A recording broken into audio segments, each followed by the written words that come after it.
सर्वांना प्रेमाचा प्रीतीचा सलाम करतो. देवाचा आभार मानतो की माझ्यासारख्या निरुपयोगी दासाला ही शिक्षणाची संधी लाभली आणि विशेष करून काल रात्रीपासून आज सकाळपर्यंत प्रवास देवाच्या कृपेने सुरक्षित झाला. त्याबद्दल देवाचे आभार मानतो आणि आजचा दिवस प्रभूने आपल्या सर्वांना दाखवला त्याबद्दल प्रभूचे आभार आणि उपकार मानतो. देवाचा आभार मानतो की मंडळीने हा जो शास्त्र अभ्यासाचा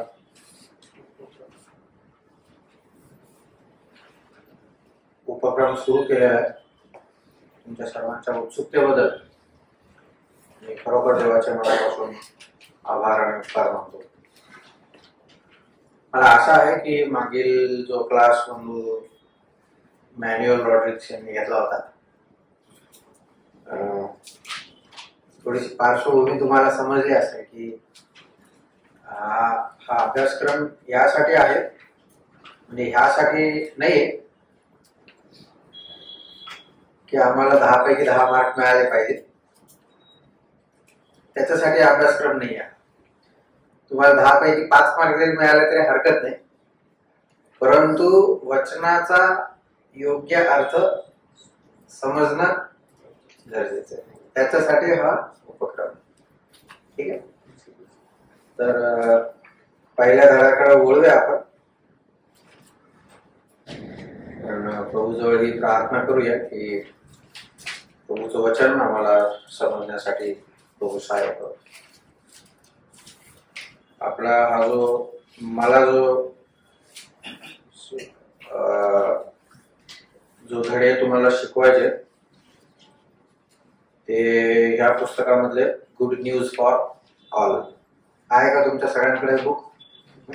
गुड न्यूज फॉर ऑल, मराठीमध्ये सर्वांसाठी चांगली बात. तर सुरुवातीचं ज्यावेळेस तुम्ही पान उघडाल ना तर तुम्हाला त्या ठिकाणी अभ्यासाची रूपरेषा पाहावयास मिळेल. अभ्यासाची रूपरेषा, कोर्स ओव्हरव्ह्यू. त्या कोर्स ओव्हरव्ह्यू मध्ये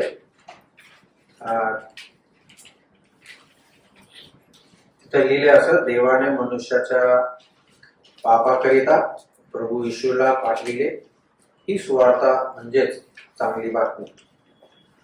विश्वास ठेवणाऱ्यांसाठी ही देवाचे सामर्थ्य आहे. रोमकराच्या पत्रात सुवार्तेचे स्वरूप स्पष्ट करताना प्रेषित पाऊल स्पष्ट करतो की पापी मनुष्याला प्रभू येशूच्या मृत्यूच्या द्वारे पापांच्या दंडापासून, सामर्थ्यापासून व उपस्थितीपासून सोडविण्याकरिता पुरविलेली योजना म्हणजेच सुवार्ता होय. देव आमच्याकडून अपेक्षा करतो की आम्ही त्याच्या कृपेला विश्वासाने प्रतिसाद द्यावा. रोमकराचे पत्र आम्हास प्रभू येशूच्या वधस्तंभावरील मृत्यूचे जे साध्य झाले, मृत्यूद्वारे जे साध्य झाले त्याचे स्पष्ट व विस्तृत स्पष्टीकरण आमच्या समोर ठेवते. तसेच आमचे दैनंदिन जीवन बदलण्याचे सामर्थ्य सुवार्तेत कसे आहे ते सुद्धा सांगते. या अभ्यासक्रमात सहभागी व्हा आणि सुवार्तेने सर्व काही कसे बदलून टाकले आहे ते पहा. या छोट्याशा शास्त्र भागामध्ये फार महत्वाच्या गोष्टी लिहिलेल्या आहेत. तिथं असं लिहिलंय, सुवार्ता म्हणजे काय हा मजकूर पहिल्या 1-2 वाक्यांमध्ये आहे.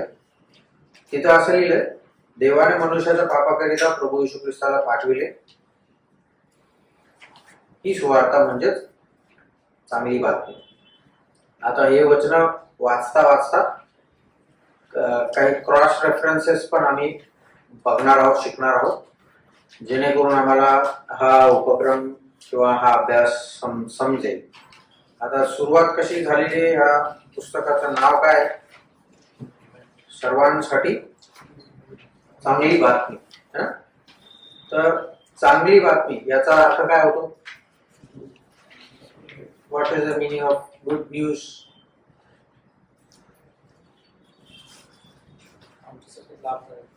लाभदायक. ठीक आहे, व्हेरी गुड.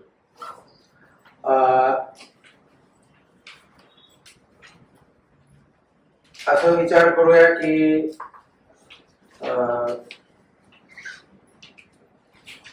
विकीला प्रमोशन मिळालं.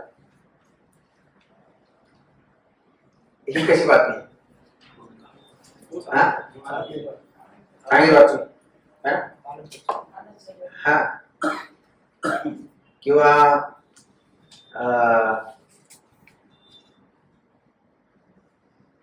किरणला चांगली नोकरी लागली. ठीक आहे, चांगली बातमी. मग आमचा जो विषय आहे तो ह्या बातमीच्या संदर्भात आहे का? अशा बातम्यांच्या संदर्भात आहे का? नाही है ना? मग सुवार्ता जी चांगली बातमी आहे त्याच्यामध्ये एक वचन वाचणार आहे आपण. इफिसकारास पत्र 1 अध्याय आणि वचन 13. The book of Ephesians, chapter 1, verse 30. What exactly is the content of the good news? इफिसकारास पत्र 1 अध्याय 13 वचन. तुम्ही ही सत्याचे वचन म्हणजे तुमच्या तारणाविषयीची सुवार्ता ऐकून घेतल्यानंतर त्याच्यावर विश्वास ठेवला आणि त्याने देव केलेला पवित्र आत्म्याच्या तुम्हावर त्याच्या ठायी शिक्का मारण्यात आला आहे. Thank you brother. आता या 13व्या वचनामध्ये तिथं असं लिहिलं, तुम्ही सत्याचे वचन म्हणजे सत्याच्या वचनाचा अर्थ त्या म्हणजे शब्दाने स्पष्ट होतो. म्हणजे पुढे काय लिहिलंय? तुमच्या तारणाविषयीची काय सुवार्ता. हा, आता सत्याचं वचन, सत्याचं वचन काय आहे? हा, पण तो कुठं ऐकायला भेटतो? रेडिओवर, टीव्हीवर. हा, हे सत्याचं वचन म्हणजे द बायबल है ना. परंतु या बायबल मध्ये अगणित असे विषय कव्हर झालेले. एकच विषय नाही आहे पवित्र शास्त्राचा, असे अनेक विषय पवित्र शास्त्रामध्ये आम्हाला वाचायला मिळतात. त्याला आम्ही सत्याचं वचन म्हणू शकतो. परंतु या सत्याच्या वचनाचा विषय काय आहे ते त्या शब्दामध्ये लिहिलेले आहे ना. फक्त वचनच नाही, परंतु विषय काय आहे? व्हॉट इज द विषय? तुम्हीही सत्याचे वचन म्हणजे तुमच्या तारणाविषयीची सुवार्ता. त्या तिथं सगळं तिथंच लिहिलेलं आहे. काय लिहिले? म्हणजे विषय कशाचा आहे? तारणाचा विषय पाहिजे, मग त्याला आम्ही काय म्हणू शकतो? तारणाविषयीची सुवार्ता. तसे सुवार्ता भरपूर आहेत, 1-2 उदाहरण आम्ही बघितले, परंतु त्याला तारणाची सुवार्ता म्हणत नाही. त्याला काय म्हणतात? किंवा तारणाच्या सुवार्तेमध्ये विषय काय हवा? तारणाचा विषय हवा. समजलं? बर. तर अशा प्रकारे जी चांगली बातमी आम्हाला बायबलमध्ये वाचायला मिळते, अनेक चांगल्या बातम्या आहेत.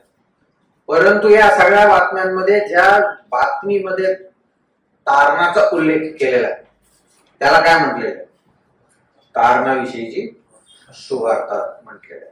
ठीक आहे. आणि ही जी सुवार्ता आहे ते रोमकरास पत्र जे पुस्तक आहे, या पुस्तकामध्ये फार सखोल रीतीने या सुवार्तेच्या बाबतीत महत्वाच्या गोष्टी आम्हाला पाहायला मिळतात. एक वाक्य आम्हाला रोमकरास पत्रामध्ये वाचायला मिळतं की सुवार्ता हे देवाचं सामर्थ्य आहे. It is the power of God. जेव्हा जेव्हा तुम्ही सुवार्ता सांगता तर तुम्ही कशाचा उपयोग करत? देवाच्या सामर्थ्याचा उपयोग करते. ठीक आहे. तर हे नेहमी लक्षात असू द्या. सुवार्थ छोटीशी जरी असली तरी त्याच्यामध्ये विषय काय हवा, धारणाच्या बाबतीत विषय पाहिजे. ठीक आहे. तर ह्या गोष्टी आम्हाला समजणं गरजेचं आहे. आणि जे सुवार्थ आहे देवाचं काय सामर्थ्य. ठीक आहे. तर जेव्हा जेव्हा आम्हाला असं वाटेल की काय सुवार्थाची सभा ठेवली मंडळीमध्ये, तेच ऐकायला भेटतं आम्हाला, येशू ख्रिस्त आला, मरण पावला, मरणातून उठला, पापी लोकांना पश्चाताप करा, येशू ख्रिस्ताला तार मारा म्हणून स्वीकारा. कदाचित आम्हाला असं वाटेल की आम्ही लहानपणापासून हे ऐकत आलेलो. पण मला एक गोष्ट सांगू द्या, सुवार्थ शिकणं फार गरजेची गोष्ट आहे. विश्वासणाऱ्यांनी सुवार्थ काय केली पाहिजे, शिकली पाहिजे. ठीक आहे. मी हे नाही म्हणत की तोंडपाठ करा सुवार्थ, परंतु सुवार्थ शिकणं म्हणजे त्या सुवार्थेमध्ये जे महत्वाचे विषय आहेत ते आमच्या जीवनात काय झाले पाहिजे, लागू झाले पाहिजे. जर ते लागू होत नाही याचा अर्थ मी सुवार्थ शिकलेलो नाहीये. ठीक आहे. मला सुवार्थ फक्त इथं माहिती आहे. स्तोत्र 133 मध्ये फार सुंदर एक पोर्ट्रेट आहे, म्हणजे एक चित्र आम्हाला बघायला मिळतं. स्तोत्र 133 माहिती आहे का विषय काय? हा, बंधुजनांनी एकत्र येणं किती चांगलं मनोरम आहे. आणि मग एक उदाहरण दिले तिथं. काय उदाहरण वापरले? ते अहरोनाच्या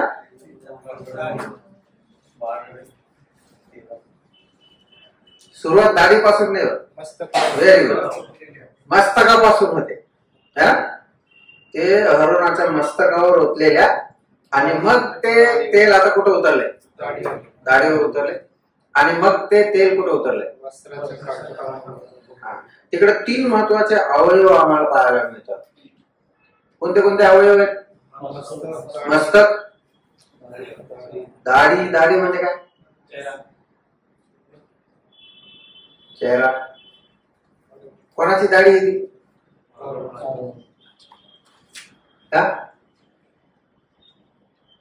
किसकी दाढी है वो? अहरोनाची आहे. तुम्ही जर जुना करार बघितला तर आताचे मुलं जसे दाढ्या ठेवतात तशी दाढी नाही येते. त्यांची दाढी थोडी लांब राहायची है ना. म्हणजे ते हृदयाचे चित्र आहे, हृदयाचं. समजलं? ती दाढीवर उतरले म्हणजे तेलाने काम सुरू कुठून केलं? मस्तकापासून. मग कुठं उतरलं तेल? हृदयापर्यंत. आणि मग कुठं उतरलं ते? म्हणजे काय? पाय. Very good. पवित्र आत्म्याचं कार्य अशा पद्धतीने आम्हाला पाहायला शिकायला मिळतं. कसं? पहिले कुठं होतं ते कार्य? म्हणजे आम्ही ऐकल्यानंतर, वचन वाचल्यानंतर किंवा ऐकल्यानंतर त्याचा काय करतो? विचार करतो. विचार है ना. आणि विचार केल्यानंतर आमच्या हृदयामध्ये त्याचं काय झालं पाहिजे? कार्य झालं पाहिजे त्या वाचनाचं. आणि ज्यावेळेस आमच्या हृदयामध्ये कार्य होतं त्यावेळेस आमचे पाऊलं बरोबर त्या दिशेने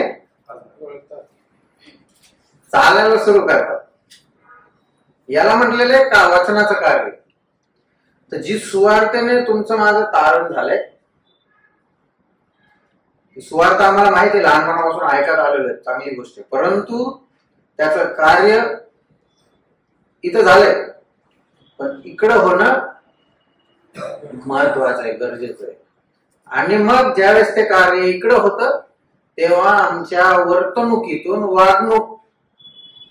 आमच्या वाचेमधून, वागणुकीतून त्या सगळ्या गोष्टी काय होतात? दिसतात है ना. म्हणून प्रभूचं वचन असं म्हणतं की तुम्ही माझी साक्ष द्या, असं पण म्हणतं. प्रभूचं वचन असं पण म्हणतं तुम्ही माझी साक्ष व्हाल. गिव्ह द टेस्टिमनी एक भाग आहे, परंतु बी अ टेस्टिमनी खूप वेगळा भाग येतो. समजलं? म्हणून हे देवाचं वचन सुवार्थ आमच्या जीवनामध्ये कार्य करणारे असावे ही फार गरजेची महत्वाची गोष्ट आहे. आणि हे सुवार्थेचं स्पष्टीकरण पाऊल रोमकरास पत्रामध्ये फार सुंदर रीतीने लिहितो. तिथं पुढे लिहिले, पापी मनुष्याला प्रभू येशूच्या मृत्यूच्या द्वारे. आता 3 महत्वाच्या गोष्टी एक सुद्धा सिद्धांत तिकडे शिकण्यासारखा. काय लिहिले तिथं तुम्ही वाचा आता. पापी मनुष्याला प्रभू येशूच्या मृत्यूच्या द्वारे. आता 3 महत्वाच्या गोष्टी आहेत. काय काय? पापाच्या दंडापासून, पापाच्या सामर्थ्यापासून व उपस्थितीपासून काय करण्याकरिता? सोडवण्याकरिता. सुवार्ता ही साधी सुधी गोष्ट नाहीये. सुवार्ता काय करते? अद्भुत रीतीने सोडवते. आपल्याकडे बोर्ड नाही का? आहे? ठीक आहे, नेक्स्ट क्लास मध्ये आपण बोर्ड लावूया. हे 3 गोष्टी तुमच्या पर्सनल नोट्स मध्ये लिहून घ्या. हे 3 गोष्टी काय काय? पापाच्या माझा शब्द राहील पापाच्या सजेपासून. ठीक आहे? पापाची सजा म्हणजे ज्या दिवशी एक व्यक्ती तारणार म्हणून स्वीकारतो प्रभूला, पश्चातापरूपी अंतःकरणाने त्याच्यावर विश्वास ठेवतो, बायबल सांगतं त्याचं काय होतं? तारण होतं. पण त्याचा अर्थ काय होतो नेमकं? त्याचं तारण होते याचा अर्थ ही पहिली गोष्ट घडते त्याच्या जीवनात. काय? पापाच्या कशापासून? सजेपासून किंवा शिक्षेपासून त्याला काय भेटते? सुटका. काय बरं पापाची सजा? मरण म्हणजे बर. अजून बरोबर आहे तुमचे उत्तर, पण जरा खोल जायचा प्रयत्न करा. बरोबर आहे, मरण म्हणजे ताटातो. परफेक्ट. पण त्याचा नेमका अर्थ काय होतो? हो, असं ह्याला म्हणतात का? असं होतं. आता असं झालं मग काय? देवापासून वेगळं म्हणजे काय? देवाच्या सहभागितेपासून कायमची दूरी. ओके. अजून बहिणींकडून पण उत्तर पाहिजे मला. सॉरी, आत्मिक मरण. ओके, बोलो बोलो. तेव्हा आम्हाला समजेल सुवार्थ काय. नहीं तो हमको लगेगा आएगा सुवार्थ क्या है. हाँ बोलो Kiran. Not to know God. Okay.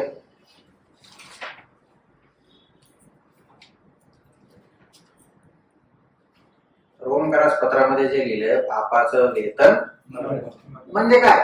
शेवट जे काम करतो त्याची मजुरी.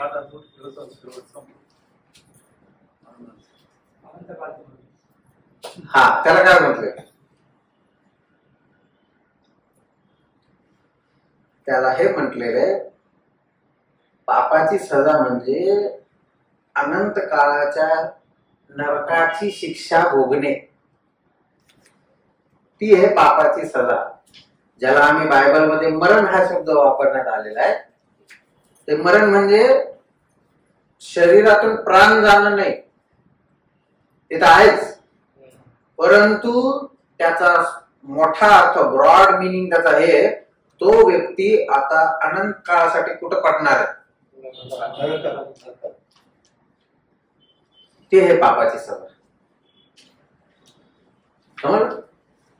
जे तुम्हाला, ज्याचं तुमचं तारण झालंय, तुम्हाला प्रभू येशू ख्रिस्ताच्या मृत्यूच्या द्वारे किंवा तारणाच्या द्वारे कुठून सोडवलं?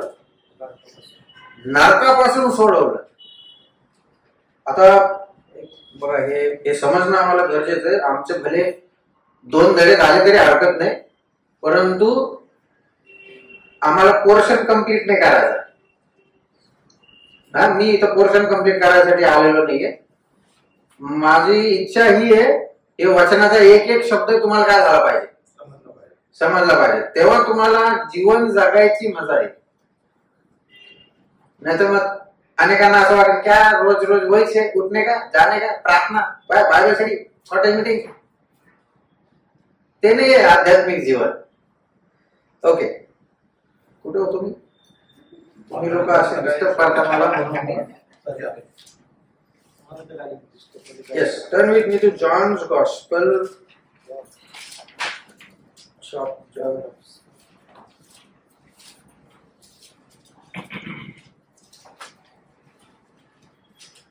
मी असे मध्ये मध्ये थोडं वचनांकडे रेफर करणार आहोत.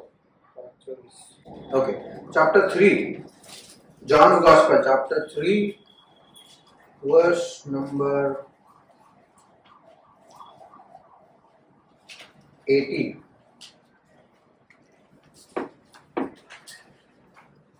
पढ़िए. योहान सुवर्तमान 3 अध्याय 18 वचन. जो त्याच्यावर विश्वास ठेवतो त्याच्यावर न्यायनिवाड्याचा प्रसंग येत नाही. जो विश्वास ठेवीत नाही त्याचा न्यायनिवाडा होऊन चुकला आहे, कारण त्याने देवाच्या एकुलत्या एक पुत्राच्या नावावर विश्वास ठेवला नाही. Okay, thank you. बघा तिथे काय शब्द वापरले. जो त्याच्यावर विश्वास ठेवतो, त्याच्यावर म्हणजे प्रभू येशू ख्रिस्तावर विश्वास ठेवतो, त्याच्यावर न्यायनिवाड्याचा प्रसंग येत नाही. आता ते अंडरलाईन करण्यासारखं वाक्य आहे याच्या नंतरचं. जो विश्वास ठेवीत नाही, ही हू डज नॉट बिलीव्ह. आता काय लिहिलं तिथं? निवडाचा प्रसंग येत नाही. जो विश्वास ठेवीत नाही त्याच्या बाबतीत काय लिहिलंय? निवडा चुकला आहे. न्याय निवाडा बरोबर आहे का ते वाक्य? तो विश्वास ठेवीत नाही हा, त्याचा न्याय निवाडा होऊन आहे. माझ्या हिशोबाने म्हणजे माझी बुद्धी मला असं शिकवते की तिथं असं लिहायला पाहिजे होतं, किंवा मी जर योहान सुवर्तमान लिहिला असतं ना तर असं लिहिलं असतं की त्याचा न्याय निवाडा येणाऱ्या दिवसात 100% होईल. पण तिथं शब्द काय वापरले म्हणजे काय? म्हणजे तो माणूस कुठे आहे? हा?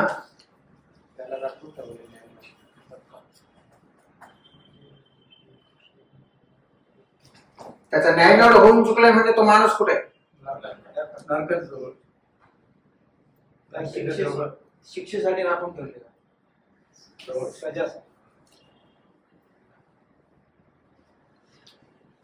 म्हणून मी तुम्हाला ते शब्द वाचायला लावले जाणून बुजून.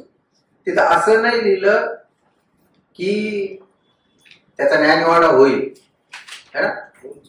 त्याचा न्यायनिवाडा होऊन चुकलाय म्हणजे जजमेंट इज ऑलरेडी पास्ट, फक्त आता ती एक्झिक्यूट होणं बाकी आहे ना? तसं म्हणजे दुसऱ्या शब्दामध्ये त्याचा न्यायनिवाडा होऊन चुकलाय म्हणजे याचा अर्थ तो ऑलरेडी नरकामध्ये गेलेलाच आहे एका दृष्टिकोनातून, है ना? एक आपण बघा, समजा आपल्याला क्रिकेटची मॅच, तुम्हाला समजेल का नाही माहित नाही उदाहरण, पण काही जणांना इकडे समजेल, किंवा फुटबॉलची मॅच घ्या, क्रिकेटची मॅच घ्या. ज्या वेळेस मॅच संपण्याच्या मोडवर असते, आता असं विचार करा, जिंकण्यासाठी 6 रन पाहिजे, बॉल एकच उरला, आशा आहे का नाही जिंकण्याची? एक बॉल उरलाय आणि 6 रन, जिंकण्याची आशा आहे का नाही? आहे, है ना? पण जेव्हा शेवटला बॉल येतो आणि 10 रन पाहिजे असतात जिंकायला, आता काय झालेलं आहे? हा, हारले का जिंकले? पण तो शेवटला बॉल टाकलेला नाही अजून, तरी पण हारलेत ना? अगदी त्या प्रकारे तारण न झालेल्या व्यक्तीला ऑलरेडी कुठे टाकलेलं आहे? नरकात टाकलेलं आहे. Is gone already. तू विचार करा किती गंभीर गोष्ट आहे सुवार्ता म्हणजे. अशा नरकात पडलेल्या माणसाला ज्यावेळेस एक व्यक्ती काय करतो, तारणाच्या सुवार्तेचा स्वीकार करतो, ज्यावेळेस तारण होतं त्यावेळेस प्रभू त्याला त्या शिक्षेपासून काय करतो, सोडवतो. कोणती शिक्षा? नरकाची शिक्षा. समजलं? तर पहिली गोष्ट सुवार्ता काय करते, एका व्यक्तीला नरकाच्या सजेपासून काय करते, सोडवते.